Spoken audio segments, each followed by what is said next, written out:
오늘 말씀 함께 볼 텐데요. 26절입니다. 제자들이 그가 바다 위로 걸어오심을 보고 놀라 유령이라 하며 무서워하여 소리 지르거늘. 지금 제자들이 놀란 이유는 바로 무엇이냐 하면 깊은 이 한밤중에 이 역풍이 불어오고 배에서 물에 빠져 죽을까 두려워하는 그런 상황 가운데 지금 더 큰 두려움은 그들에게 나타난 그런 존재가 물 위를 걸어오고 있다는 것에 더 놀랐어요. 하지만 여기에 중요한 질문을 던진다고 한다면 인생의 풍랑 한가운데서 물 위를 걷는 것이 더 두려운 일일까요? 아니면 배에 앉아서 배가 뒤집힐 것을 기다리고 전전긍긍하고 있는 것이 더 두려운 일일까요? 차라리 목숨을 걸고 물 위를 담대하게 걷는 사람은 그 마음 가운데 두려움이 사라지게 되어집니다. 그런데 여전히 계속해서 배를 의지하고 그리고 살고 싶다고 배 안에는 어떠한 그런 기물을 붙잡고 버티고 있는 사람은 그 두려움은 절대 떠나지 않는 거예요. 사단은 정확하게 그 부분을 알고 우리에게 찾아오는 거예요. 27절 말씀에 이렇게 이야기합니다. 예수께서 즉시 이르시되 안심하라. 나니 두려워하지 말라. 지금 제자들이 바다 한가운데서 몇 시간을 시달렸는지 몰라요. 두려움에 빠질 수밖에 없는 그런 상황인데 예수님께서 하셨단 말씀은 내가 너를 건져주겠다 이런 얘기가 아니라 안심하래요. 그리고 두려워하지 말래요. 내가 너희와 함께 한대요. 근데 우리 인생 가운데 속에도 마찬가지 아닙니까?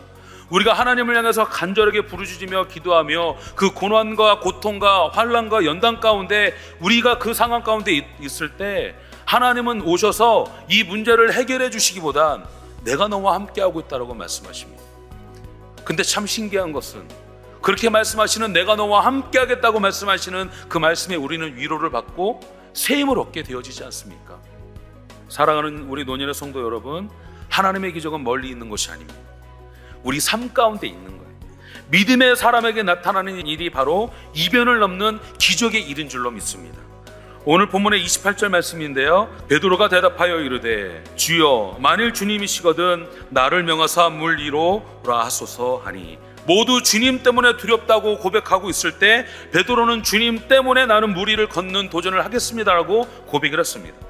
정말 주님이시라면 이 풍랑을 멈춰주세요, 이 상황을 정리해주세요 이렇게 요청하지 않고 주님 저도 이 풍랑을 넘어설 수 있게 저에게도 힘을 주십시오, 믿음을 주십시오, 저의 한계를 뛰어넘을 수 있는 사람이 되게 해주십시오라고 지금 요청하고 있는 것입니다.